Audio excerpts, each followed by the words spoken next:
Imagine the absolute silence of the New Mexico desert in the early hours of 1943.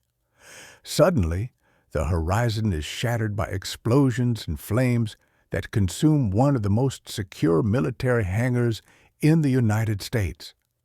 Within minutes, the fire spreads, destroying expensive equipment and even a general's personal car. The base was under attack, but there were no enemy planes on the radar, and no saboteurs were found on the ground. The culprits were hundreds of tiny, shadowy creatures that the military had spent months training in total secrecy. This was the disastrous and bizarre birth of Operation X-Ray, a top-secret plan personally approved by President Roosevelt to win the war using an army of kamikaze bats. But how did the Pentagon come to believe that nature's only flying mammal was the key to defeating the Japanese Empire? The answer reveals a side of American ingenuity that borders on insanity and brilliance at the same time. The idea for this weapon did not come from a four-star general or a renowned scientist, but from a Pennsylvania dentist named Lytle Adams. Shortly after the attack on Pearl Harbor, Adams sent a letter to the White House with a plan that would have made any military officer laugh if it weren't for the desperate climate of the time. He was convinced that Japanese cities, built mostly of wood and paper, were perfect targets for a mass incendiary attack. His proposal was simple: turn bats into biological bombers. To everyone's surprise, President Franklin D. Roosevelt read the letter and wrote a historic memo stating that this man is not a nut.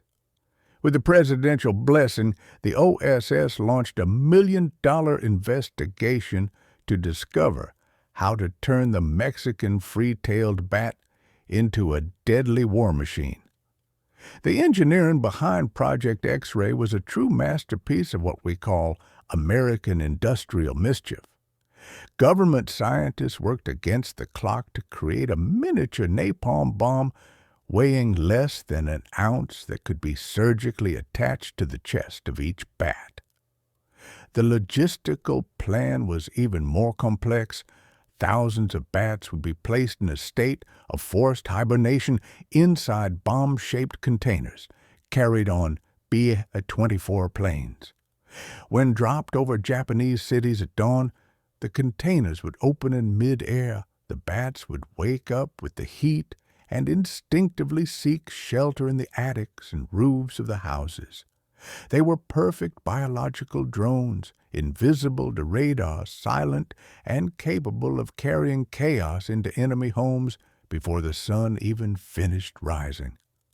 The final test in the New Mexico desert proved that the theory was terrifyingly effective. When some armed bats accidentally escaped and set fire to the American military base itself, generals were shocked to see that those small napalm bombs caused more destruction per pound than any conventional incendiary bomb at the time. Project X-Ray showed that nature could be weaponized in a way no one ever imagined. However, while the bats were almost ready to be sent to Japan, an even greater and more destructive secret was being finalized in the neighboring laboratory: the atomic bomb.